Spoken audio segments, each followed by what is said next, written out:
So something should be spoken about in U.S. soccer, just in U.S. soccer in general.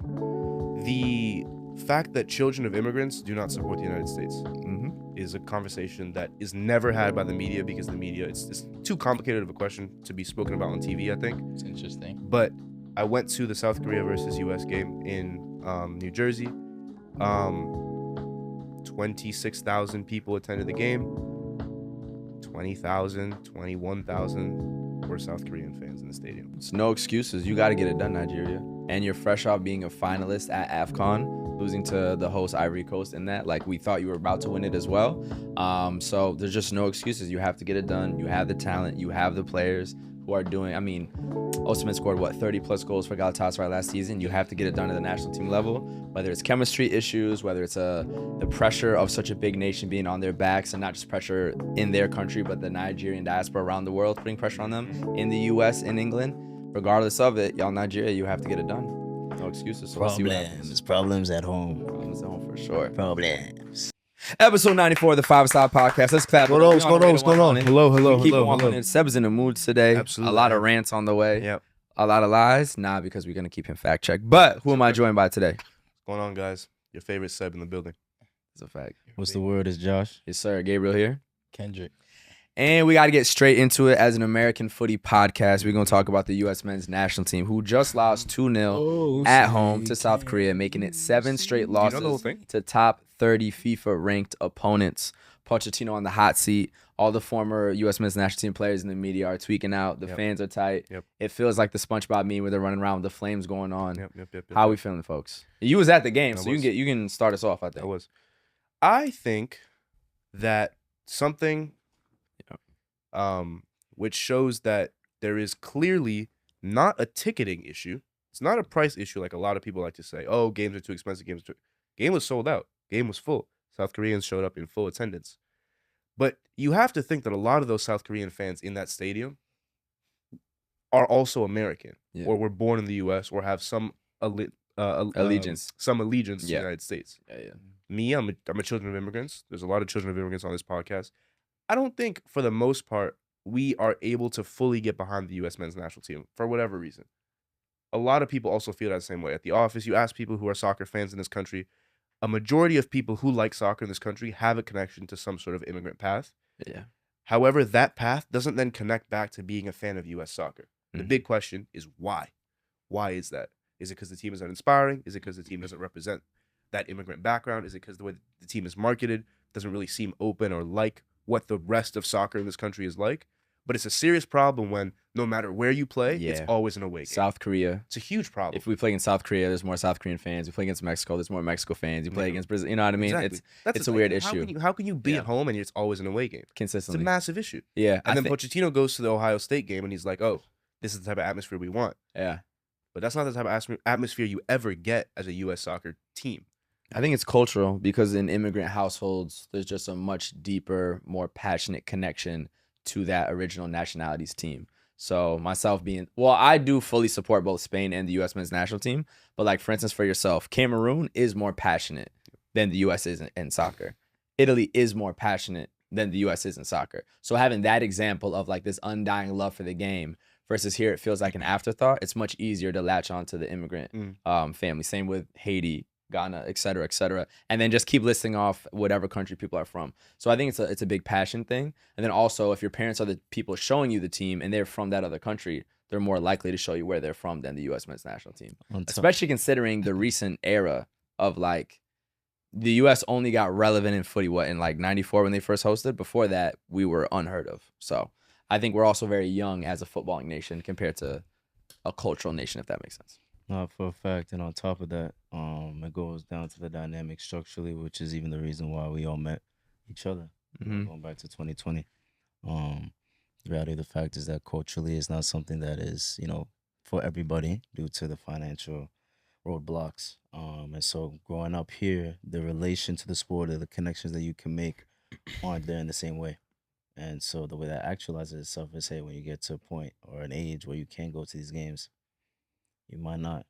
I don't know if you have anything to say as well. Yeah, I mean, I think for me, and like a lot of people probably feel the same, part of the struggle is also that like supporting a national team also is a bit like Political.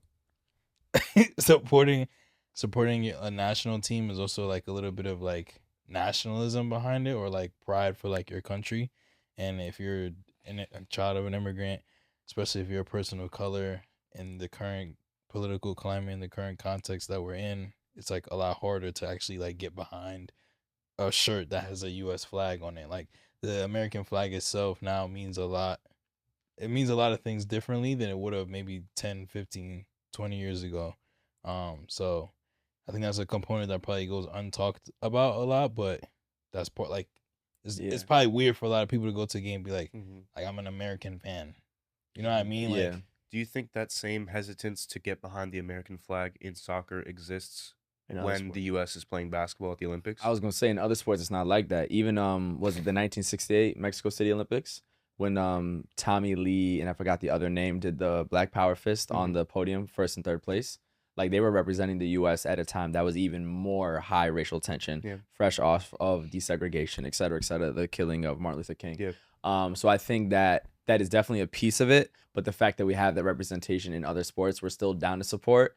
And that's where like the kneeling comes in and kind of like we're winning in spite of America. And it's also as a Black American myself being, I guess I'm technically the only African American on the podcast in the sense of like a Black American parent. There's the pride of being Black American and loving that, which is separate from America as a whole, which is then it is interesting though. Like when you watch the U.S. men's basketball team, like you feel that piece, but then it still is that flag and like there still is that complication. But I think at the very least you can root within like your culture in the country, which is its own specific thing. Yeah.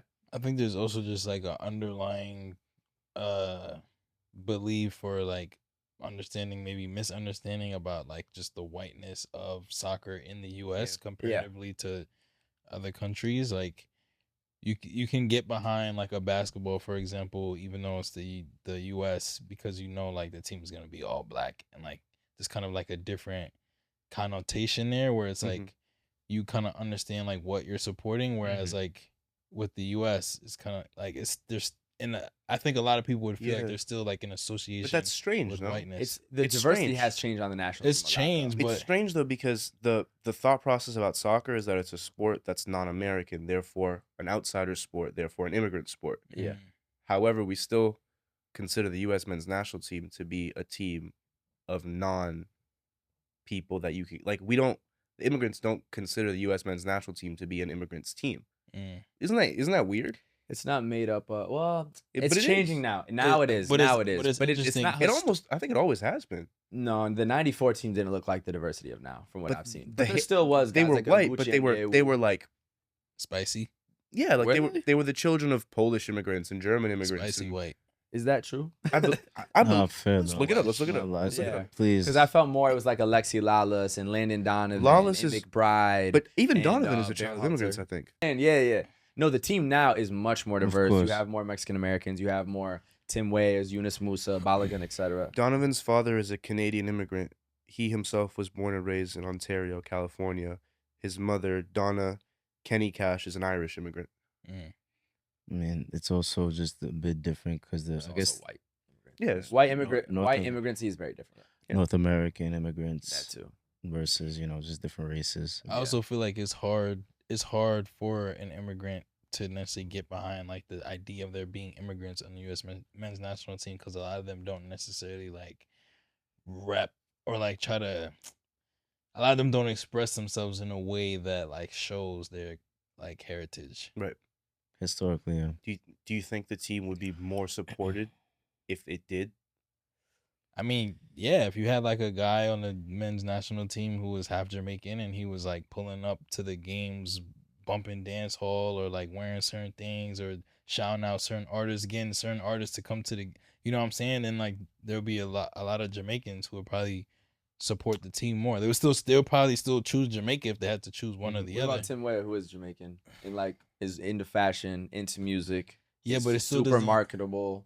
I feel like nobody would like see like a Caribbean person wouldn't see his like profile the way that he shows himself and be like, oh, he's like part Caribbean. Yeah, but I think he does. Like, he doesn't put Yeah. put it out there as much. That's fair, but I do think It's not a bad thing. It's yeah, just like yeah, His aesthetic is also pretty quiet.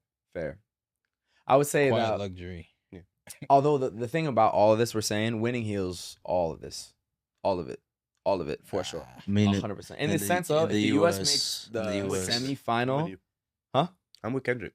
in the U.S. It's America. also, if you brought up the Olympics, one of the reasons why a lot of other teams in Olympics get support is because America's used to winning, Yeah, and because football has been a struggling point, niggas never took to on that the shit. men's team, yeah. Like it would grab the more casual fans just by being 100%. top. Sure.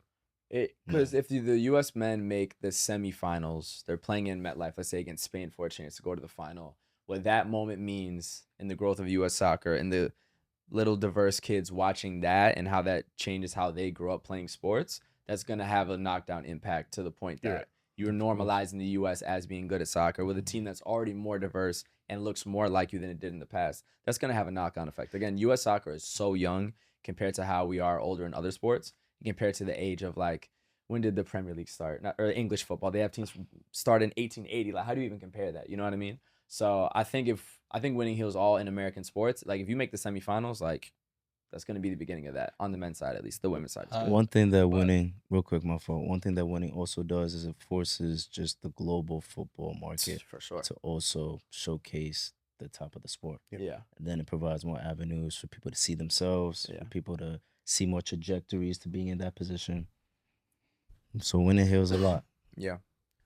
I mean, I feel like I have two questions. One, how does the U.S. men's national team start winning again? I was going to say back to the pitch, yeah. And two, how do y'all feel about the whole, like, old school versus new school conversation now that it's been going on for some time now, and the U.S. has just kept losing games. Yeah. So I feel like the feeling is starting to change a little bit where, Yeah. like, at least for me at first, like, arguing with some, especially, like, older fans of the men's national team who are like, yeah, like, Donovan and all those, Alexi, like, all those guys are right because, like, the U.S. men's national team not winning. So, like, they need to have more passion. They need to do this. They're in it for the money, da-da-da. And I'm like, they should leave them alone and, like, be more supportive, da-da-da-da.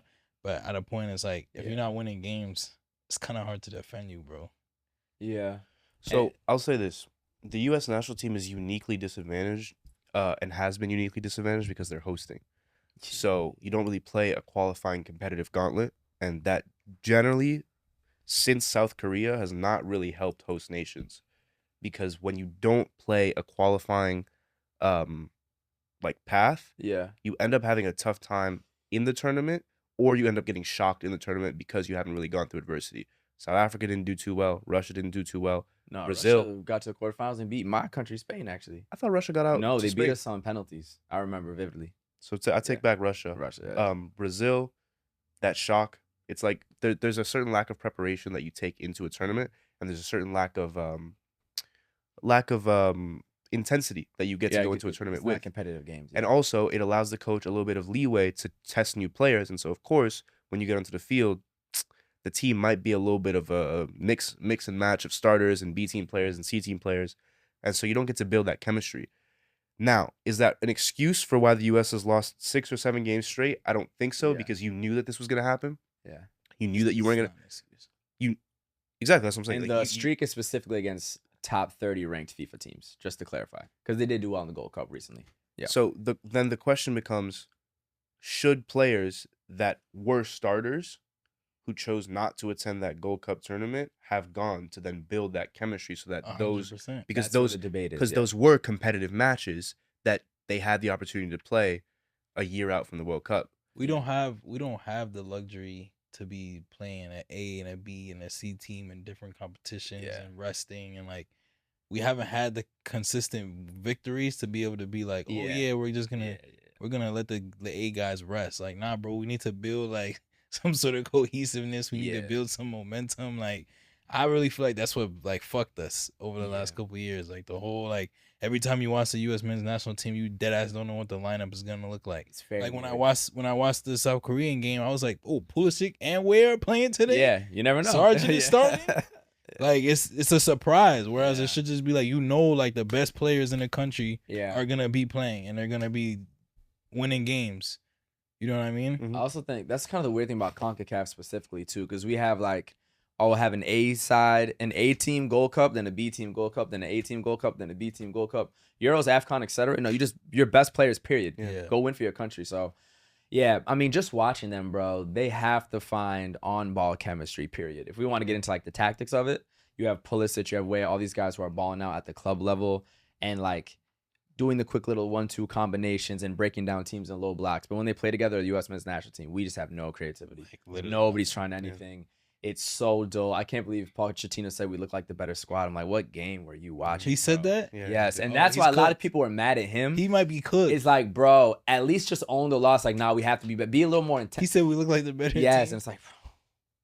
And he's trying to be. It's like he's trying to protect his players, but like, when do you get the tough Nah, love? he And might be fried. It's a bro. weird. It's a weird situation. That's a crazy statement. Yeah, no. South Korea looks so much better, Bro, the entire game. which is why they won 2-0 also. Nah, he's done up. Someone has to unlock the midfield though. That's the biggest. key Diego for me. Luna should be doing better, man.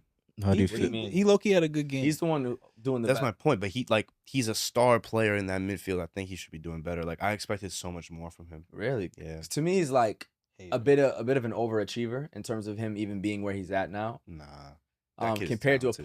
Pulisic who has the proven talent. Nah, you're at giving him too Champions much League level. leeway. Huh? He should be. You're giving him too. That's a star. He should be doing better. Fair, newly established star, Nah. debatably. Pulisic is who I expect the most from. Star. Anyways, You think So- Luna's better than Pulisic? no. Okay. Yeah. Question: does it make sense for the U.S. to petition to enter Conmebol? I've heard that before. what? Well, we played in Copa America. You saw what happened. Yeah. So Although it I've would seen be us make it would be the it would be a semis before, too. long-term investment Yeah. because with Travel enough, you do it for 20 years. Enough what?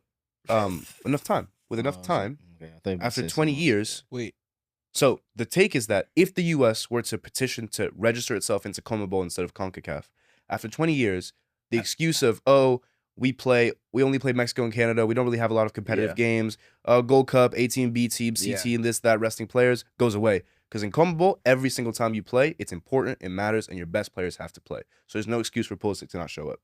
In 20 years, it's a 20-year investment, but maybe at that point, with 330 million people in America, with the amount of competitiveness that we have to play in and week out, shit, Those maybe we are actually have a numbers. decent team. Yeah. It is interesting because even though I did mention the travel issues, Australia does play in the Asian conference Yeah. instead of the I Oceania. mean, Asia's huge. I mean, Yeah. you have But for that to happen, I think Mexico would be joining too for sure. Sure, absolutely. For sure. and Canada as well. Canada, the it would travel is a little bit disadvantage the insane. Caribbean a lot. Yeah. Well, would but they then it become would- their own conference? Yeah, but monetarily it would be really tough. Monetarily, yeah, be we really can't do poor that. because it hurts the TV deals, etc. Yeah. But if we're doing, it's more the theoretical idea. If the U.S. had better competition, would they be a better team? I think the answer is yes. I think yes. Yeah. you guys are smoking crack. Oh, Wow. okay. You wow. guys are smoking crack. I think better competition can't- yields better teams. In bro, we general. can't even like consistently win games in CONCACAF. That's my We point. consistently lose to Canada. We That's not consistently true. That's lose. not true. We lost to them in the previous tournament in the third place game. We We could- no, that's not true. It's true. We got silver at the I love Gold this Cup this podcast. summer. I don't think we did, I bro. love this You podcast. can look it up right now. I watched the game. 'Cause he's We lost to lying. Canada. No, we didn't. we got to the final and lost to Strongly Mexico, believes. bro. It might not be true. You can But Google that's it. Anyways, Yes, yo, I'll be ready. we consistently lose to Canada. We consistently lose to Mexico. We consistently lose to Panama, bro. How many times have we lost to Panama in the last 2 years? Twice before, but bro, this is kind of cap though. If How you was go- that cap? historically? That's not true. I'm Recently. talking about the current team, bro. Yes, fair, but like, it's a little cappy. Bro, I'm dragging it. No, not at all. I'm with We cannot consistently say that we're beating the teams in our conference, in our No, you're good, confederation, right? Like the teams that are supposed to be mid competition, you. But whatever. that's my. But I agree with you. so but my we're point gonna is, go play Brazil and Argentina and Colombia. My Get point is that- smacked up, what's the Well, the he's phrase? saying if you Iron sharpens consist- iron. Is Yeah. that there? Thank you. I think it does, bro. though. Iron doesn't sharpen fucking pudding. Wait, it just so- smashes it. It Okay. just smashes it, bro. Yeah, but after some time, that Well, okay, pudding let's could talk about PSG for a get second, harder right? and maybe mold. This jersey right here. A lot of people thought they weren't going to win the Champions League because they didn't have enough competition in France. And then finally, just because they were so damn good, they finally have their first ever Champions League. Mhm. But if Paris had to play against Real Madrid and Barca or Liverpool and Man City, et cetera, then they would have been more likely to be used to the competition levels of the Champions League, which is why a lot of people thought, no, they're not going to win I it don't because know. the French league is good. Like I Or generally Portugal with Porto, you know what I mean? I generally understand the logic. I just don't think it applies. I don't think to right this now. team, bro. Like But that's why I'm get smacked up. I agree with Seb. My He said point was 20 long years. term. He said 20 years. I wasn't saying today. It's different because your standards as a nation is different. And then also remember Qualifying your youth team. Yeah. Your youth And team so is what? also playing. So what Conmebol. happens if you just lose every game 5-0 for 20 years? then you are. Then you're Those are another nation. You're I the mean, Faroe Islands, but yeah, and then it's bad. It's not Yeah. good. So I think that's a real possibility. But Absolutely. think about the standard difference. We, besides 2018, which was a catastrophic failure, qualifying for the World Cup for us has been more or less a walk in the park, right? For what? The U.S. The U.S. just always qualifies. Say for it's the World Cup, expected. It's expected. right? Conmebol, you are fighting tooth and fucking nail, with and the Bolivia. standard as a national team Up has there. to be higher. And those Gold Cup wins, if you remove a Gold Cup and you're only in Copa America, where's your silverware? Your standard has to be higher. Yep. So that's what Seb is saying over a 20-year period. But yeah, we got to the final, lost to Mexico, for sure. If you want to verify it. Nah, bro. CONCACAF Nations League. That's Nations League. The Gold Cup was this summer. Oh, I was talking about Nations League. They lost in third place. Yeah, Oh, that's dude. facts. And then before that, we won 3 Nations Leagues in a row, which is a fact. This guy be posting about it, man. Believe him. Come on, bro. Well, yeah. It's true. Do we have any hope? For sure, bro. At the World I Cup. do. Okay, Because honestly- okay, Obama. All right, Do bro. we have any hope? It's I was on the white racially people in high motivated. school, bro. Here's my thing, right? If the U.S. does even quarterfinals at this World Cup, this era beforehand, no one's gonna remember in 20 years. It would just be U.S.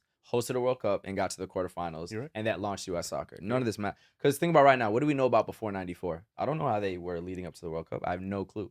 I know that was a major moment in U.S. soccer that elevated the sport. So you guys have an opportunity to wipe all this away if you ball out in the World Cup. But But- we could lose every game leading up to. If you Yeah. ball out in the World Cup, it does not matter. Yeah. It means the U.S. has to top its group though, because I don't see the U.S. winning that first game out of the group if they finish second and they meet a team that finished first. I'm curious about the 48 You know what I'm team. saying? Nah, no, exactly. I agree The completely. pressure will be worse. The 48 team setup. I don't know how the knockouts are going to change if some third place teams True. are going to go through. That's the only thing that could give us some leeway. But I Yeah. agree because that's But I what's gonna give assume a us- first place team would play a third place team. Second place teams would probably also play first place teams. it depends if you have 5 team groups or I don't know. Look it Yeah. up. I said, you want to look it up? Yeah, I don't Regardless. know if they've even released it because we haven't had the draw yet. Regardless, I mean, we're playing at home. We're the 1 seed, so hopefully our group is a little easier. Yeah. Hopefully we, Hey man, Well, amen, sing me. They didn't give Qatar an easy group though. Ecuador, Senegal. Ecuador, Senegal. Someone else was in there too. Nah, no. Was it Ecuador- Netherlands? No, it wasn't. Ecuador, Senegal. It might have been Netherlands. No, because Senegal played Netherlands and got knocked out. No, that was England. We played Netherlands and got knocked out. That was Netherlands. That was Netherlands. I promise you it was us, bro. Nigga said, "Wish." We played Netherlands and got knocked out, so it was Netherlands. It was Senegal, Netherlands. Oh no, in the Qatar. group. Yeah, exactly. Yeah, Yeah, yeah. yeah. Facts. Yeah, man. Y'all have hope? Like, do y'all think? Nah. Do you think this is gonna be representative of the World Cup? Yes, bro. Or you think it's gonna be like That failure? was poor. What I watched was really poor. You were in person too. It's tough. South yeah. Korea is a team, and it was like visually the emotions of the players was poor. like it was like, ugh. You said visually the emotions were poor. Bro, the Nah, South bro, I Korean, understand. the South I know. Korean- It's just a funny way to put it. the South Korean team was so locked into that game, Yeah. and it was a friendly. Yeah. And it was like joyful from Yeah, they was having fun. bro. man. The second goal, the little Yeah. back heel. Yeah. They were feeling nice, bro. Anyway, soccer's a beautiful One sport. touch, quick one touch passes. crazy. Soccer's a beautiful sport. Um, On the bright side, I got to see some really cool cultural stuff at the game. It was pretty nice. talk about it. No, it was sweet. Like every time the South Korean players would get subbed off, like their parents, the way that Sports Illustrated Stadium is built is that like you have that very nice like VIP section that's Yeah. like right in the center on the far side away where the benches are. Yeah. And so you have the players' parents and family there. So the South Korean contingent was on the left side, the American contingent was on the right side. When the South Korean players would get subbed off, before they would get subbed off, they would go to their parents and bow and then exit the field. That's fire. It was very nice. And then when they left, they went in a circle, bowed at each section. Oftentimes when a national team leaves the field, they'll maybe go to the diehard away fans, say bye, and then leave. They went all around the stadium. Every time Son touched the ball, the crowd went nuts. Bro. Every single time he touched the ball, it didn't matter what he was doing. His cultural impact is insane. It's unbelievable. The amount of Yeah. Heung-min Son jerseys I saw, it was super sweet. Like you could probably turn your head like 360 degrees, you'd see a Sun jersey in every single point of your line of vision. It was Yeah. really nice. It was cool to see. a diaspora like that I wasn't too aware of in terms of how many of them were in this part of the country to Yeah. take over that stadium. LA too. Kudos to them. Son just Yeah, got of to course, LA and they going LA, crazy. of course. LA we knew, but here I wasn't as hip. So Yeah. that was really beautiful to see. Next up, Japan, who's got a mad good team. In Ohio. How we feeling? Hopefully, That's got to be a home game, bro. hopefully one would hope, but you never know. Ohio has to. The Yeah. Japanese and how many Japanese people are in Ohio? Look it up. Yeah. Bro, I'm just. Let us know. Who's guarding Kubo, man? Like, might be a long Berhalter. day for him. Berhalter, yeah. He got his son on the team. That's crazy. Yeah, what? Get Gio Reyna back but- out there, bro. Get No, but- get those Bundesliga boys Well, back out. what I will say is that those Seriously. little nepotism kids on the USMNT team actually low-key kind of deserve to be there. So it's kind of weird. There's 13,000 Japanese people in Ohio. Nice. The entire state? Damn. Yeah.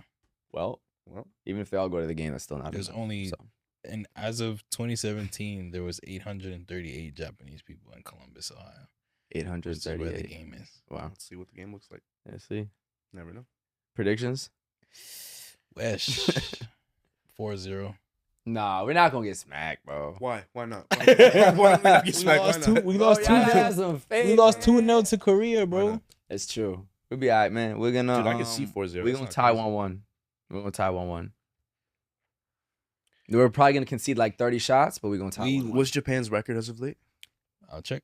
They've Japan has been- a squad. They have bro. a squad. Japan has players on Kubo, Liverpool, players Endo, on- Japan has a Mitoma, squad. Suzuki. They have a squad, and they had to go World Cup too, Japan has a squad. Yeah, we bro. get smacked. and fly jerseys too, Their last couple games, they drew Mexico. They because Mexico's switching with us. They yeah. beat Korea 1-0. They beat China 2-0. They beat Hong Kong 6-1. They beat Indonesia 6-0.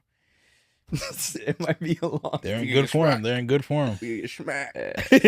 Kubo. I don't know if y'all be watching Kubo. Kubo's different, man. Yeah, Kubo's They're in different. good form, man. Met that dude in the Bay Area too. What a Shout out life. Zion Suzuki, bro. Yeah, Nigerian Japanese goalkeeper for the Facts. Nigerian national for the Japanese national team. it's beautiful to It's see, fire. bro. Shout out Zion Suzuki. It's a fact. So I mean, if we're gonna stay in the World Cup qualifiers, Seb, Yes, sir. you've been through some shit today. Today was a day. Go ahead, take it away. Mamma mia. Take Yeah. it away. Today, well, so Italy's in an interesting position right now where to qualify for the World Cup, they're trailing behind Norway. If Italy does not make it to the World Cup, this would be the third consecutive time that an Italian national team does not make the World Cup. 2018, What 2022, the third. Oh, For Italy is For Italy, it's great. crazy. That's For a country- unheard of. for a That's country unheard with of, bro. 4 World Cups. It's unbelievable. We are becoming a tennis country. Tennis cannot be Italy's primary sport. and he just lost. wait, what's 3 times? what's 3 times 4? 12? Yo, imagine a kid, Oh, the amount of years. Okay, I was wondering. imagine a Yeah. kid 12 years old haven't seen a World Cup. Yeah, Yeah, that exists. There's a lot of those actually. Don't even know what it is. Don't even know what it is. I'm trying to look at y'all. All they group know right is now. pizza and pasta. Literally. It's a shame. I mean, there's worse things to only know.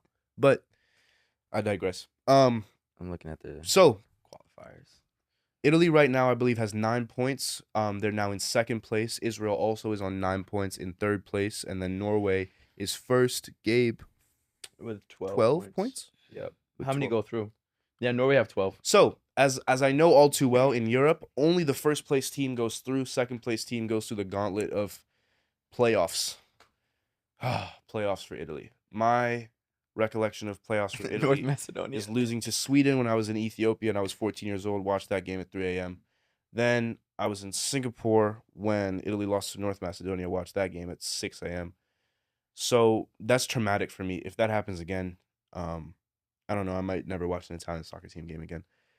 Anyway, the game today was tough. It was in Hungary because Israel's not able to play games in Israel. So what ended up happening was that Italy played in what was essentially a home game for Israel, but the game was played in Hungary. There was a good amount of Israeli fans in the stands. So from a political perspective, it was a little bit interesting because in Italy there was a lot of calls for the game to not be played. Mhm. The game was played. I don't know if I have opinions on that, to be honest. It's On really what? complicated on whether or not the game should have been played. I think it's interesting that the Italian Coaching Federation put out a statement saying that like Israel shouldn't be playing. Yeah, but it was a bit soft of a statement. Like it was a bit like. I don't think so. What'd they say? I'll pull it up. Yeah, you Continue. put it up. Yeah, go ahead, bro. Anyways, I'm looking at the qualifying rules. It too, was just to there make was sure like we're some correct. like actually good quotes from it. it was Mancini. Mancini led it. But that's like, who else has It's done more, that? yeah, it's more than most have done. I agree, but Italy's a pretty anti-fascist country these days, so I expect a little bit more. But regardless, Oh wow, it is the playoffs. it is the playoffs. I'm That's very crazy. It's No, just I'm the aware. 12 group winners. I'm well educated on this fam. topic, unfortunately. What? You know how this It's the should 12 go. group winners and then 4 second place teams. So you have to go through a playoff. And they just play each other? Yeah, and then 4 of them will qualify. It'll be 16 That's this time, which interesting. is more because 40-18 World Cup. Yep, the 12 group winners will qualify directly for the World Cup. The 4 remaining berths are determined by playoffs involving the 12 group runner-ups. So 4 of those 12. Anyway, let me finish this. Yeah, sorry. If Italy doesn't qualify for this World Cup, I've said it a couple times before, but I think Italy ceases to be a footballing nation because you can't miss 3 World Cups and hold yourself as a footballing nation. You can't. It's just not. You In a have row. other sports In a row, yeah. as your primary sport at that point, which is really sad for a country that has always prided itself on just being able to figure it out and kind of play, not necessarily with the most talented players ever, not necessarily the number 1 squads, never go into tournaments really favorite, but Italy is a team that you can get behind because of the way that they come out on top and the way that that team kind of puts itself together. It's just not what we see anymore. Not what we see anymore. I love Gattuso as a coach, though. Okay, I good. love the way that he coaches. It's exactly what you needed right now. You just needed someone to yell at everyone, to just give everyone a little bit of energy. You've seen that for the past 2 games. A solid 5-1 win against Estonia. A really, really tough, crazy, ridiculous 5-4 win against Israel with 2, maybe 3 own goals during that game. Yeah. I don't have any predictions. I just really want Italy to make a World Cup. So that's where I'm at. Up How do you- 4-2 with 10 minutes left. How do you feel about all the talk about how like Italy always used to be so renowned for like their defensive prowess, and now they just Concede open up the everything. back door for everybody and anybody to come in and throw a party? I think from a defensive perspective, it's all about confidence. There's just very little confidence because niggas is nervous at the back. You're the team that didn't allow Italy to go to their 3rd consecutive World Cup. That's such an immense amount of pressure. And we don't really see it in America. We don't really have the same level of like journalistic pressure on our soccer players. Damn near we are the media in this country. And I think we're pretty chill about it, to be honest. Italy, bro, holy shit. Yeah. The way the journalists, the media, Like I said. if you like, they put banners outside of players' homes. They're throwing paper airplanes into people's like windows. It's sending like It's a encrypted different. messaging. It's ridiculous. it's a Italy is different- crazy. it's a It's different crazy. level. It's The different. paper airplane through the window is nuts. It's good crazy. as aim. That's funny as fuck. Trying it again and again and again and again. Damn. It's a ridiculous country. The pressure is crazy, and so when pressure gets that bad, and then Yeah. also there's like a lot of it is also now about like betting. So like because Italy is like a pretty heavy like betting country, and so it's people's money on the line. And it's all fantasy soccer is massive in Italy as well. Really? It's almost bigger than how fantasy football is in this country. Really? It's so much fucking pressure on players. Yeah. So much pressure. So yeah, that's why defensively I think we've decreased a little bit. How do you And feel then we about- don't play young players. Yeah, we talked about that before. Which Though. apps do they use for fantasy? It's I mean the league has its own app. Okay, sure. But yeah. How do you feel? It's a thing called the draft is like a massive event in Italy. Wow. Massive. How do you feel about Donnarumma as your number 1? Goalkeeper, I think he's a great goalkeeper. Yeah. I mean, we're not Manchester City. We don't need to. Yeah. we Play out the back. don't need to do that bullshit. Yeah. So, God, I hope we make a World Cup. Anyway, tomorrow's another big day for me.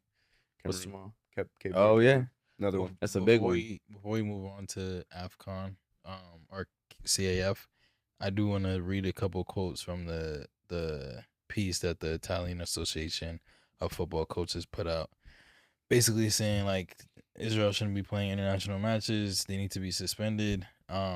So they said, can a football match preceded by the national anthems be considered only a football match? Can what is happening in the Gaza Strip with heavy reverberations in the West Bank and Lebanon simply be counted as one of the 56 active conflicts in the world? They go on to say, can the Hamas terrorist massacre on October 7, 2023, with over 1,000 innocent Israeli victims, plus the taking of 250 hostages, justify Israel's ferocious genocidal retaliation, which has claimed tens of thousands of Palestinian civilian deaths.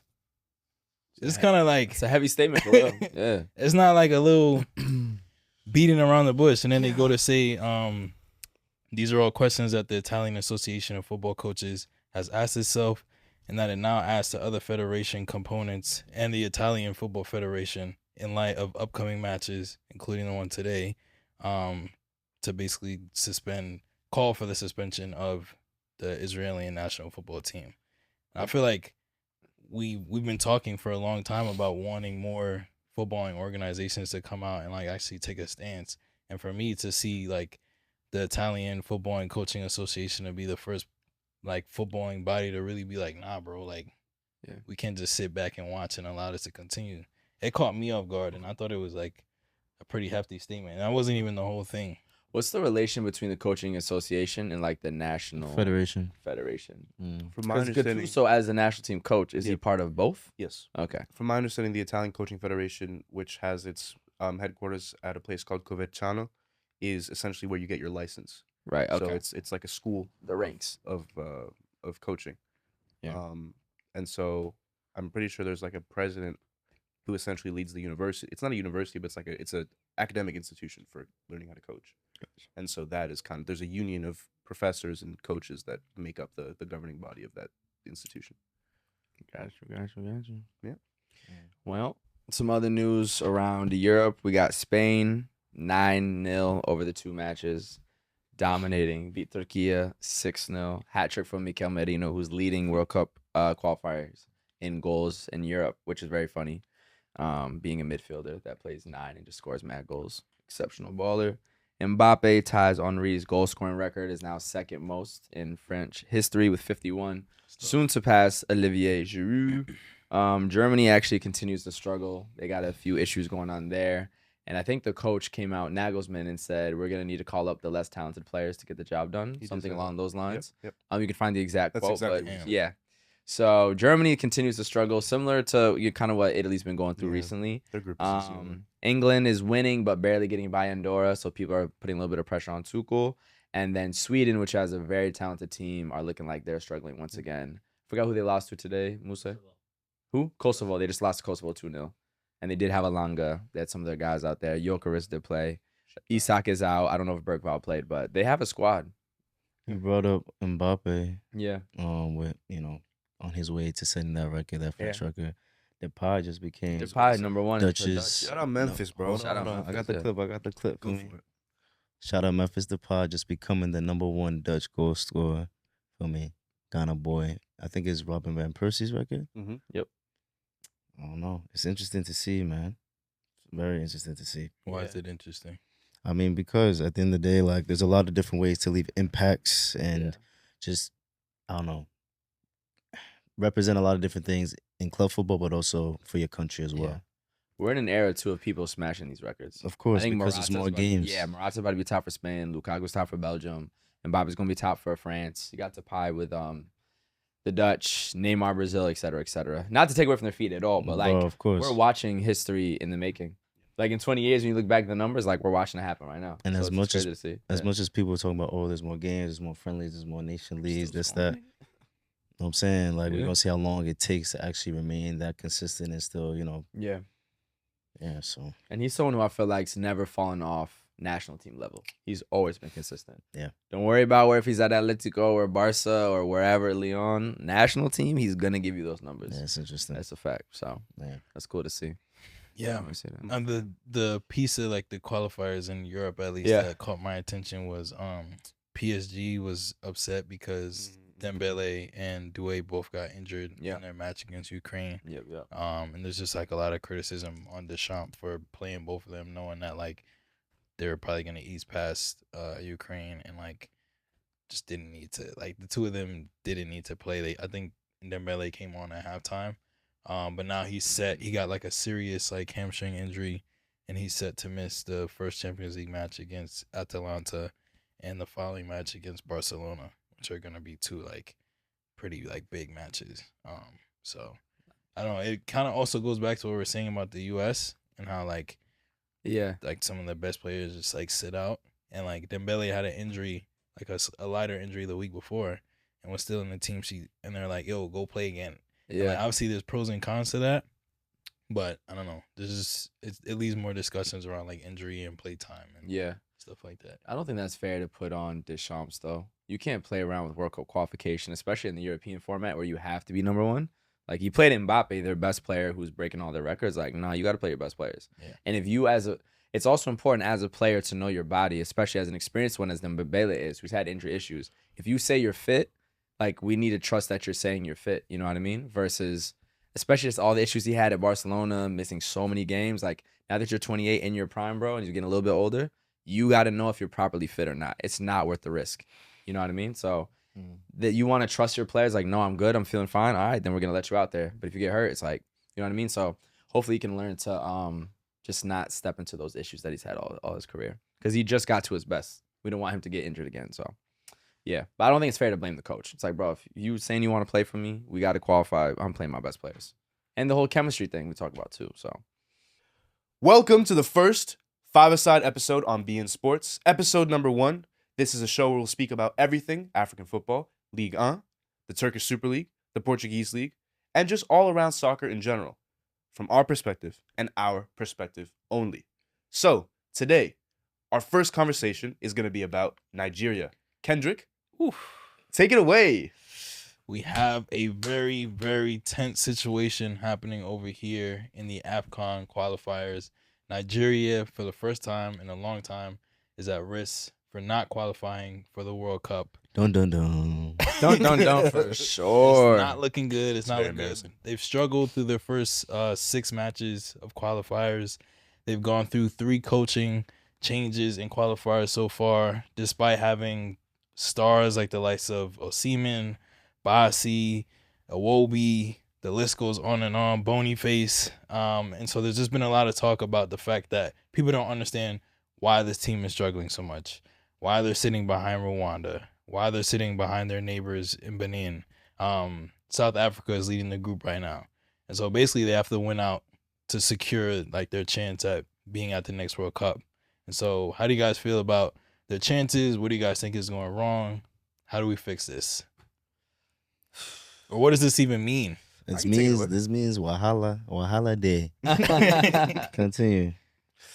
No, I mean, as a Cameroonian, it makes me laugh. It makes me smile. Wow. It's good. Jeez. It's good to see our neighbors up north struggling. It means that it'll be a good time because they'll be having to watch the World Cup from home. And generally, when you have teams in world football that have a lot of talent, like France, like the Netherlands, like England, you're able to take all that talent, put it together, and make a run to the World Cup. For the most part, unbeaten. Even on the continent, Morocco has been able to do that. So what it speaks to, it's very obvious. It speaks to mismanagement. Yeah. It speaks to mismanagement across the federation. It speaks to mismanagement from a coaching perspective. You fire 3 coaches during a qualifying run, you've mismanaged the situation. But it's also on the star players, because if you have players like Osimhen, you have players like Boniface, you have players like Iwobi, you have players like Bassi. These people play for very, very top teams, for very, very elite institutions. So you guys need to be able to take things together. And maybe the federation, maybe there's issues behind the scenes that we don't know about. But if countries like Benin and Rwanda are able to put a body of work together, a qualification process together that is better than Nigeria's, and Nigeria has a certain level of quality in their players that Rwanda and South Africa and Benin don't, then there's an issue with the players. So the first issue is the players. I think we've said it on this podcast before too. We've kind of raised an eyebrow at the way that the Nigerian team appears on social media, where they go to camp, how the Snapchat, the how vibes, Snapchat can kind of get involved, the dancing, the jokes, the offering money to people on the bus, this, that, and the third. Yeah. You have to win games, because otherwise it's a bit unprofessional. Yeah. Mhm. And to that point, recently Chelsea legend John Obi Mikel was speaking about how he feels like there's a little bit of like too much jokiness, in a sense where like he feels that a lot of the Nigerian players who are born outside of Nigeria more than likely not saw Nigeria as like their second choice. And so when they go to play for Nigeria, they're not necessarily taking it at the level of seriousness as you might if you were playing for England or you're playing for France. And he thinks that that's contributing to the amount that they've struggled. Whereas on the converse, South Africa is made of mostly homegrown players, players who play in the domestic league. They're sitting on top of the group. And so it's raising all this discussion about, like, do you focus on like raising up the players who play in your domestic league, or do you continue to go out and grab players who play in other countries throughout the diaspora? It's no excuses. You got to get it done, Nigeria. And you're fresh off being a finalist at AFCON, losing to the host Ivory Coast in that. Like, we thought you were about to win it as well. So there's just no excuses. You have to get it done. You have the talent. You have the players who are doing. I mean, Osimhen scored 30+ goals for Galatasaray last season. You have to get it done at the national team level, whether it's chemistry issues, whether it's the pressure of such a big nation being on their backs, and not just pressure in their country, but the Nigerian diaspora around the world putting pressure on them in the U.S., in England. Regardless of it, y'all Nigeria, you have to get it done. No excuses. So Problems at home. Problems at home for sure. Problems. On the flip side, though, we do have African nations that are doing extremely well. Morocco and Egypt and Tunisia, to name a few. Morocco and Tunisia have officially qualified for the World Cup 3 times in a row for Tunisia, record. And also, Egypt is looking very, very close. They are top of their group and seem to almost have it mathematically done. Should we talk about these 3 North African teams? Morocco as a flag bearer for Africa based on what they did in the past World Cup. Tunisia, how far they could go with a squad that perhaps is not as star-studded, but is a bit more integrated. And then a squad like Egypt with some serious stars, especially up top, Salah and Marmoush. Yeah, no, I would say North Africa has always been very talented, side of the continent. And talking about Morocco and Egypt, they're both undefeated, Yep. I say, Morocco, to your point, is 100% the standard bearer in Africa right now. Being the first African team to make the World Cup semifinals, what an incredible accomplishment. Beating Spain, beating Portugal, almost beating France. They're about to host AFCON. They have such incredible players all over the pitch. They've been able to follow up that success with such a strong qualifying campaign. I think they are the standard in Africa right now. But Egypt's not too far away. I know they don't have the same depth overall in that team, but Salah and Marmoush up top, and knowing that they have been an African blue blood in terms of the amount of AFCONs they've won, I think that they're getting back to their best as Egypt, and Salah's waiting on that trophy. So one thing I'll add that I thought was really beautiful during these World Cup qualifiers was a moment in which Marmoush, who plays for Egypt, was looking for a goal. It's been a while since he scored for the Egyptian national team. And Salah, as a captain, did something that captains should always do. A penalty was won for Egypt, and he decided to give the ball to Marmoush. Marmoush scores and gets his goal in front of his country.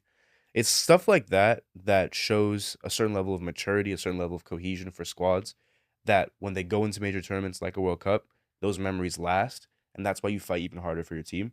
So it's really important when captains have the experience and the ability to do things like that. It shows a certain level of outside of football knowledge that's almost on a human level that then makes the team play better. It's impressive to see. Salah will probably go down as an incredibly influential figure in African football. No, will. Because of moments like that, but also, of course, because of what he's done on the field. And that exact type of chemistry is what is lacking from Nigeria right now. So you can see the stark difference. And that's why Egypt's where they're at and why Nigeria is where they are. So another big surprise in Africa is that Cape Verde is on the verge of qualifying for their first ever World Cup. This is a team that has only a population of around 600,000 people, was only first a nation in the 70s, and as a footballing national team, only existed since the 1980s. For them to qualify for the World Cup would be one of the most amazing achievements that we've seen in Africa, and is also part of this new expanded World Cup, which creates such an amazing opportunity. And on top of that, for them to do this following up a semifinals appearance in the last AFCON is simply incredible. And here stateside, what a lot of people might not know is that we have a large Cape Verdean diaspora, specifically in New England, in like the Boston, Rhode Island area. And so they're super behind this national team. We saw the excitement of AFCON, and now the fact that they're about to make the World Cup too, potentially, just incredible to see in a country that to some has kind of come out of nowhere, but it's just a beautiful story to witness for sure. The cool thing about Cape Verde too is that I feel like their burst onto the scene was the last AFCON. And the thing that always comes to mind for me is they actually topped their group in the group stage with Egypt and with Ghana. They beat Ghana that year. They drew with Egypt, and like a lot of people were like, Stray. a lot of people were like, what is this country? Who are these players? But they beat a lot of the big names that we expect to just trance over everybody else or trump over everybody else. So, I hope they can continue their momentum into 2026. 100%. I guess one other cool thing to add about Cape Verde is the way that they find their players. because the diaspora is so spread out across countries like the Netherlands, Portugal, even the US, England. There's stories about the coaching staff using apps like LinkedIn, using Transfermarkt, using Football Manager to find any type of player that perhaps could have any Cape Verdean background, bringing them into the national team. And so actually the headline for a lot of stories about Cape Verde is Cape Verde's United Nations, which I think is really cool. Yeah. So yeah, the Blue Sharks are playing my home country very soon. Cameroon and Cape Verde neck and neck. We'll see who goes to the World Cup. Yeah, no, I like the Blue Sharks, but not that much. And to mention another surprising nation, we have Gabon, who's pushing Ghana for a chance at qualifying for the World Cup. I know that you're not too excited about that one. We're there, leading Josh. the group, you know what I mean? Listen, we beat Mali today. You know Yeah. what I'm saying? Shout out Alexander the Great. Listen, man, y'all saw in good standing. Alexander is Jiku. He scored today. So we're good. Y'all good for now. Still a few more games to go. Gabon, do your thing. You know what I mean? What's cool to see, too, is Dennis Bouanga with the hat trick. That is a LAFC MLS player. So local here to the United States, being able to ball out like that. And it's been a team that, Aubameyang has been carrying the last 10, 15 years or so. His father's also part of the coaching organization. And so it would just be such a huge moment to see a player of that level who's never had the opportunity to see the World Cup. So they still got a chance. Again, they're pushing this guy's people, but we'll have to see if they can do it. But I don't know. Black Stars might just take it, bro. Best of luck. Best of luck. Keep up. Listen, man, we can't sit out of every tournament. Yeah, y'all missed the AFCON. You can't listen. Can't sit Talk out about every Nigeria tournament. missing the World Cup. Y'all can't miss the World Cup. Yo, we don't have certain problems some people have. Come on, bro. Switching over now to one of the leagues in Europe with the most African representation, the French league, Liga. There's a star player that has returned to playing football, Paul Pogba. La Pioche Pogba. Come on. Someone that all of us, Pogboom for yes, sure. nickname after nickname, the boy, the guy. All of us on this podcast wish him well, want the best for him. But the big question that's kind of looming over stories about him is, when is he going to come back? Monaco has talked about a 3-month plan for him to return. Fans are itching for him to get back onto the field. Yeah. Do you guys think that when he gets back onto the field, he'll have the talent and the muscle memory, I guess, to play at the level that he played at before? And does Pogba, just kind of in his bag of tricks, have enough talent to make it to a World Cup, play for France? If he does, who do you take out of that French midfield to put Pogba in for? To, answer your question one at a time, they've included him in the Champions League squad. You know what I'm saying? So that shows the fact that, okay, like, a UCL night. Come on now. He's used to those. Of course. Yeah. Listen, he's going to the final with Juve, even at a young age. But no, the guy loves football, bro. So the fact that he's been able to get back, you saw the tears that he shed when he signed. Beautiful. No, Paul will be good. Yeah, I think he'll be able. You spoke about muscle memory. He's not somebody who relies on sheer athleticism in his game. One of the most technically gifted players we've seen, both on ball, his passing, his vision, etc. That I think coming back from such a long hiatus, he'll be completely fine, because it seems like mentally he's in the right place and he's fully supported. So I think he'll have an incredible season. And if I had to remove somebody, Rabiot, you gotta go. Yeah, That's I mean, my POV on the situation is like probably the France's midfield is like their weakest link, right? Like they're very top heavy, right? Like when you think about France, you think about Doué, you think about Dembele, you think about Mbappe, you think about even their attacking midfielders, Griezmann, Cherki. You think about like all the Barcola, all the players that are gonna be like at the top of the pitch. But then you also know that they're going to be solid in the back with the likes of Koundé, Hernandez, Saliba, Konate, maybe. Chouameni has been phenomenal recently. Recently, I don't mean to cut you off, but Chouameni just gave a pass. No, he's Hold on. He gave a pass that reminded me of Pogs this weekend. Yeah. I remember when he first signed for Madrid, I was telling you, he reminds me of Pogba. Bro, but incredible. he gave a pass that reminded me of the pass. Any football fan will remember the pass that Pogba gave Mbappe in the World Cup. Yeah. Whoa, that pass, crazy. bounce. Different.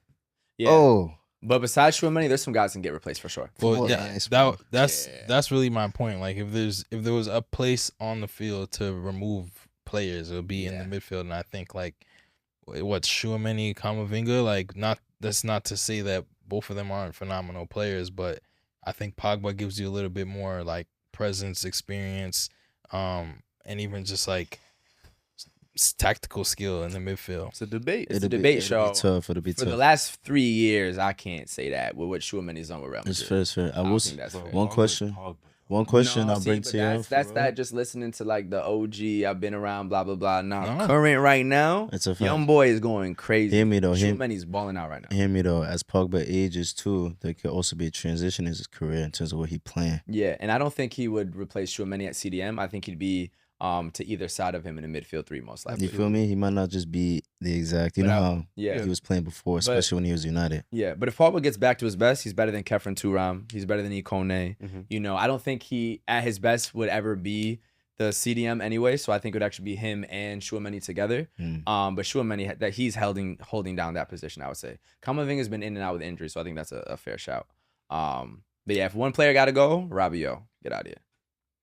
And I think a lot of people too have been saying like, oh, like Pogba's getting older, but we've seen in the last competitions that Deschamps is not afraid to like rely on older players, whether it's Griezmann, all the tournaments he's come back for, even N'Golo Kante being called back for the last Euros. Excellent point. And so it's like he won't shy away from bringing back a player because of his age if he's still got it. And to be clear, Pogba hasn't been playing, so it's not like he has the wear and tear of someone that's played Exactly. for 4 years. Exactly. that's fair. That's I a don't know huge how thing. much he's kept his rehab up, but it the has to be wear and crazy. tear on his body is not 4 years of wear and tear. No. It's just simply not. Yeah, he's going to have to really get his conditioning, though. That's Absolutely. going to take some time. Absolutely. Which I do like. A 3-month plan seems excessive, but the fact that they have a plan to ease him into it is really smart. Yeah, it's an that abundance means they're of caution. taking care of his career, Yep. Both mentally and physically. So I actually really like that from Monaco. It's good to Monaco's see. a good place to be mentally and physically well. Hey, BEIN, if you want to get us to cover a Monaco game, we're not going to say no. Yeah, we'll be there. I'm telling you, we'll be there. for One sure. one way flight, please. Literally. I yo. don't want to come back. Don't need I that. don't know if they allow you to do A it. little rental And situation. we'll fly from there to Marrakesh for I need AFCON. to get that That's a facts, fact. nigga. And then I'm trying to see that Formula 1 as well. Speaking of other leagues with great African talent, as we mentioned, Osimhen with Galatasaray. Galatasaray's squad right now is absolutely incredible. Not only did they just come off of a 95-point season winning the Turkish Super League, they've added Leroy Sané, Man City legend, İlkay Gundogan, Man City legend. Oh, and both for a free transfer, showing how well they're doing the business side of things. They also have Icardi up top, who's already got a couple goals in the league. So to have him and Osimhen both together, I mean, they have a very good squad. They're not a team that shies away from big signings. If y'all remember back in the classic 2010s teams, they had Didier Drogba, Wesley Sneijder, these incredible Champions League winning ballers. It feels like they're in that type of era of how talented this Galatasaray squad is.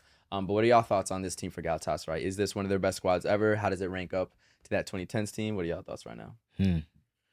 I think it is one of their best squads ever. Kendrick, would you mind pulling up Galatasaray's Champions League squad gauntlet?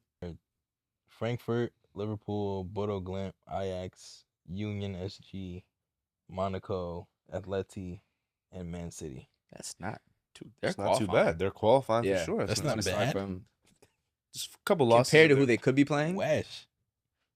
That's a lot of losses. Continue. Atleti's trash right now. But go ahead. Let's get it back to Seb. Yeah. No, I was gonna say, just kind of based on what Galatasaray's Champions League run is. Of course, that's what you build a squad for in the Turkish league. You build a squad to then move forward in the Champions League. I assume that that's what the management's thought process is. I assume. Based on who they have, I think they can comfortably move through to the next round, and then it's about seeing how far you progress in the Champions League. But with a squad like that, it's very PSG-esque in terms of what they were able to do at home, domestically in France. If you build a squad that's that good, hopefully you take care of the league with ease, and then all you have to focus on is the Champions League. Perhaps we could see a very far run from the Turkish Giants. Hey man, Fenerbahce have been cooking up a little bit too now. It's true. You know, the Turkish league I think is actually getting more They just competitive. fired so. their coach. Huh? They just fired But their then they coach. get Edison and John Duran. Their team is not bad. Yeah, They don't have the a bad season's team. like They're three just- but the season's like 3 games in. You so. fire your coach 3 games in, you're in a state of disarray. They fired him because he didn't qualify for Champions League. Standards are high. Yeah, Like which I was said. preseason low key actually. Yeah. Also, he is Jose Mourinho, which is just funny that we. Yeah. The question is this one of Galatasaray's best teams ever? And I think the other team to compare it to is the era with Drogba and Schneider. My take is that probably yes. Probably yes, because a lot of these players are closer into their prime. Like Osimhen is in his prime. Yeah, He's probably a top 5 striker in Europe. Yeah. Maybe top 10. he could be on a lot of teams right now. Like he could be on a lot. I think there's only 4 or 5 teams in Europe that Osimhen doesn't walk into with his Yeah. talent. having him up top and then Icardi as a backup. Icardi might be one of the best backup strikers in Europe. Yeah. So on top of that, Gundogan. On top of that, Sane. On top of that, don't sleep on Davinson Sanchez. Yep. When have we ever seen a team in Turkey be this good? The answer for me is never. Yeah. Because it was before he was born. Perhaps. Shout out 2003, is he? Galatasaray's 2000 squad. They won the UEFA Cup, Super League, and Turkish Cup as well. I didn't get to take in that team as much, but I would definitely say, as you said, on paper, it's exciting to see, honestly. You know, hopefully it just brings more views, of course, and just the beauty of Turkish football as well. Yeah, and we'd love to see them make a good Champions League run, too, because that 2010s team with Didier and Snyder, I believe they ran into Real Madrid, which was the only reason they lost. And that's when Real Madrid was entering their peak, I think, winning 4 and 5 years type of vibe. But Galatasaray, man, I think they can make a similar run. And the only team they might lose to is a PSG or one of the big European giants. So I think an Atleti is the type of team they could be. I think, you know, in Arsenal, like those types of teams that aren't at the absolute pinnacle, they could definitely sneak by. So I will say, too, besides the views and even just, you know, more exposure, the culture and the passion of the passion. Turkish fans is what's really going to, different. You know when you're playing a Turkish team away. You know when you play In the Champions League. flares. The ultras. They make you very aware. I'll tell you something. It's very clear. BEIN, that's another place we don't mind you sending us. We'll definitely go to Istanbul. It's a fact. Wow. Please.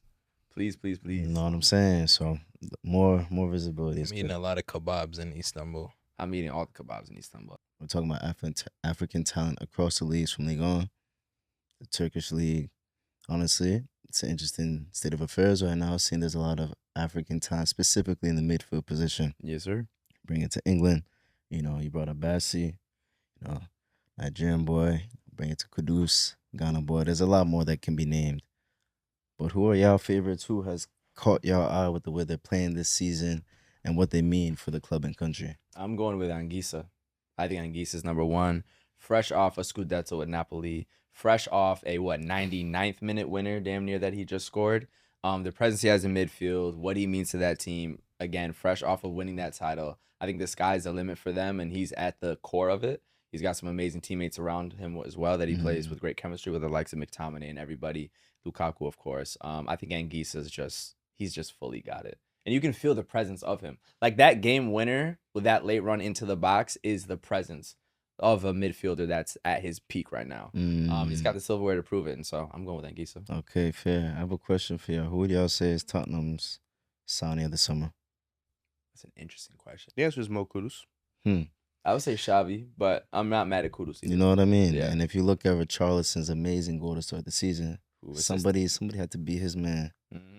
I mean, and so it's interesting to see because Tottenham's definitely in a transition period, and for Kudus to have gone from West Ham to that, for me, he's, if not the best African midfielder, one of them.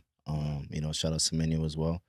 And then, you know, I brought up Bassi for a reason because defensively he's been doing his thing, you know, with Fulham. Yeah, it's hard to pick one, but I think, actually, this is someone who doesn't make a lot of lists because he's left Europe, but Frank Kessie is an incredible midfielder. Yeah. What he did the last AFCON for Ivory Coast, unbelievable. Everywhere. He was everywhere. He could step into most teams in Europe right now and probably start. The way that Kessie played for Barcelona, the way that he won the Scudetto for AC Milan. I think he won La Liga for Barcelona as well. He did. Scored a late goal against Madrid, actually. The president, as they used to call him in Italy, for sure. Frank Kessie, I think, has taken a step away from European football, but if he were to return, he would be the number one African midfielder on most people's lists. He's by far the most well-rounded African midfielder on the list of people that you guys have named.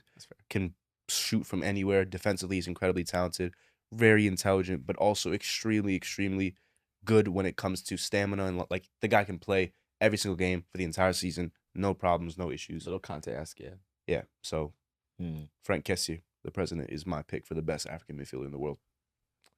My pick is gonna be a little bit of a sleeper, but I would say Ismail Benacer. Sheesh. He's been a bit of a journeyman. Spent some time at AC Milan. Spent some time at Marseille. Spent some time at I think he's at Dinamo Zagreb right now on loan. But he's one of those players who, like, you just know he's not gonna lose the ball, right? Like, he's not the most physical. He's not the most, like, he's not gonna score all the goals. He's not gonna show up on the stat sheet all the time. but like he has the technical ability to just like control the midfield. And when you give him the ball, he's either gonna find a man or he's gonna beat a man. Like he's not losing the ball. And I feel like a lot of teams nowadays are looking for players like that. And which is why he's been a bit of a journeyman, bouncing club to club. And so yeah, especially fighting a press too. Yeah. To give context, the reason why he's not at a top club, like I don't know, like the reason why he's playing in Croatia right now, because I watched Benacer for several years when he was at AC Milan. Benacer is a top player. Like Benacer is a really, really good player. The reason why is because the management at AC Milan right now is a little bit like trying to move players on, and because he has a contract with AC Milan, there's a bit of tension, and so he decided to stay on, and AC Milan had no choice but to loan him to a club after the transfer season ended, and the Croatian transfer season lasts for a little bit longer. But to your point, bro, Benacer should be on a top team. He's an incredible player. He passes the eye test. Yeah, eye test for like sure. Benacer, that's a very good shout. Skiller for sure. Yeah. Thank you guys so much for joining us for this edition of Five Side Media on BEIN Sports. You can find us on BEIN Sports, YouTube, and BEIN Sports Extra. We'll see you guys next time. Transitioning back to La Liga, a lot of La Liga players just had a phenomenal international break. So we're going to talk about a few of the ones who went absolutely crazy. I'm going to first speak about Kylian Mbappe, who has tied Thierry Henry's goal-scoring record for France. He has now scored 51, making him second all-time at just the age of 26. And we think very soon will be breaking the all-time scoring record. Incredible for a player that won the World Cup before the age of 20. Everything that he's already been doing. Pichichi winner last season. Scoring all these goals again for Real Madrid.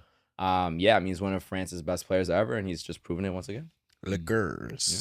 For me, I'd pick an underrated player, someone who just signed for Atletico Madrid, someone who Simeone, I think, has brought in to give a little bit of underrated creativity and replace Griezmann at times when he's not needed. Jack Raspadori, the Italian, played really, really well against Estonia, was also brought on against Israel and did very well in that game as well.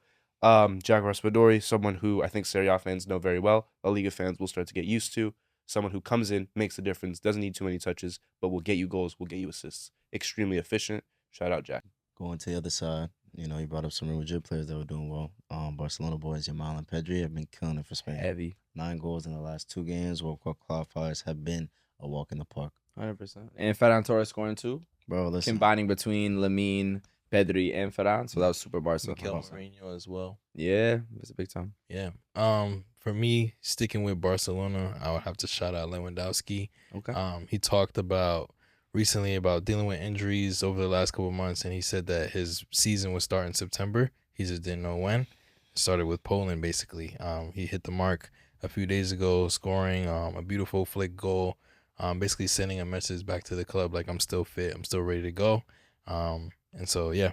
A fit Lewandowski is going to be a part of any team, so I hope he can do well this season. The question of the week this week is a debate that football fans have been having for quite some time. Is Serhou Guirassy an elite level player? Is he world class? That's the question. So, to you guys, the striker from Guinea, who has been underrated for Dortmund in terms of commentary about strikers who are on that top level, but where would you guys rank him? Do you think he fits into that top 20, top 10? Top 5? You don't have to name names, but what is your knee-jerk reaction to where you would place Serhou Guirassy on a list of top strikers in the world? For me, as of right now, I think he is a world-class striker. He's coming off being the Champions League top scorer, the most elite club-level competition in the world. If you're doing that, and now you're starting the season off in hot form once again, I can't say you're not world-class. I think it's the beginning of witnessing that he truly is a world-class player, but I think he 100% fits that category. The max, I would say, is top 10, maybe more likely top 15, but he's certainly in the upper echelon, 100%. He's an emerging star for real. And to see the last campaign, can he just do it again? Can he be consistent and, make it an expectation? Strikers love goals, and so it's good to see him just, do what he has to do. Yeah, for me, he's one of those players who, knows how to just get his body in the right position. He'll make space for himself. He'll turn. He seems like one of those strikers that just has that instinct. He knows what to do regardless of the situation. He had 28 goals a few seasons ago at Stuttgart, which is what prompted his move to Dortmund, and then he scored 21 goals. And so multiple 20+ goal seasons in Bundesliga. At some point, we got to start having that conversation. Episode 94, y'all. Love y'all. See y'all very soon. Road to 100. You know the vibes. Peace. Bye. Road to 100 for sure.